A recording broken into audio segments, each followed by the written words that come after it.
Retired. Preface.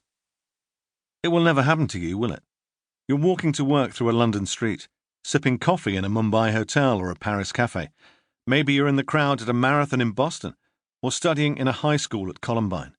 All is peaceful, all as it should be. And then, the gates of hell open. Windows implode. The physical impact of shock waves strikes you as a device explodes nearby. Whether or not you survive a bomb blast is a complete draw of the lottery.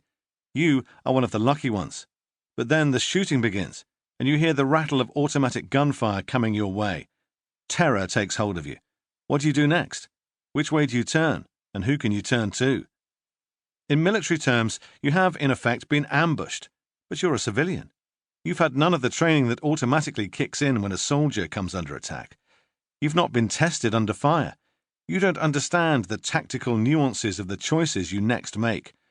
Shock, fear, and hysteria will take over. You will not be prepared for decision-making, but you'll be faced with life or death choices as an active shooter picks victims at random. I can help you. My name is John Geddes, and I've written this guide to help you survive. It's designed as an aid for civilians in the event they're drawn into the chaos and terror of an active shooter event. I've drawn on my extensive experience as a Special Air Service warrant officer on active duty alongside other elite troops.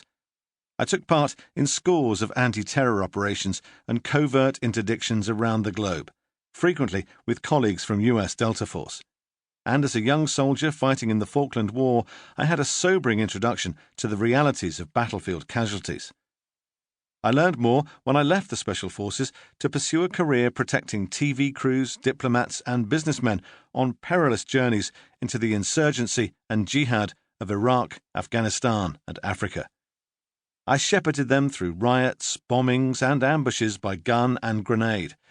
Over the years, I've briefed hundreds of clients on how to react when danger presents. I can brief you too on how to best control the inevitable panic. I'll equip you with the tools needed to make lucid decisions in the midst of utter confusion and chaos. It seems barely a week goes by without some new outrage unfolding on our television screens, and the numbers are increasing at a frantic rate. The facts on this are stark. In 2010, 15 terrorist attacks outside of war zones were recorded worldwide. By 2015, the numbers had rocketed to 118 separate atrocities. In the first 3 months of 2016 alone, 25 attacks occurred, including the destabilizing attacks on the Belgian capital, Brussels. By the end of the year, 432 people had been murdered, and hundreds more were injured in terror attacks in the United States and Europe. This included the worst terror outrage in American history at the Pulse nightclub in Florida. On average, 20 mass shootings occur every year in the United States. These devastating incidents usually last no more than 20 minutes, and usually a lot less.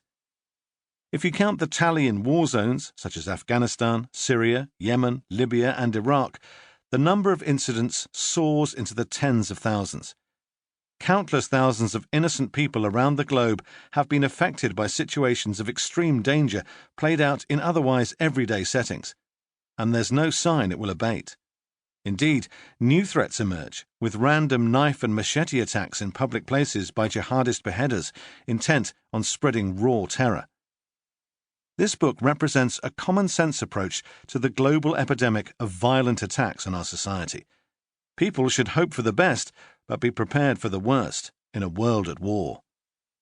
That's why I've drawn on my experiences to write this indispensable guide to the unacceptable realities of modern terror. My aim is to underpin your daily lives during these threatening times by giving you the knowledge to come out safely on the other side. The title, Be a Hero, reflects the truth.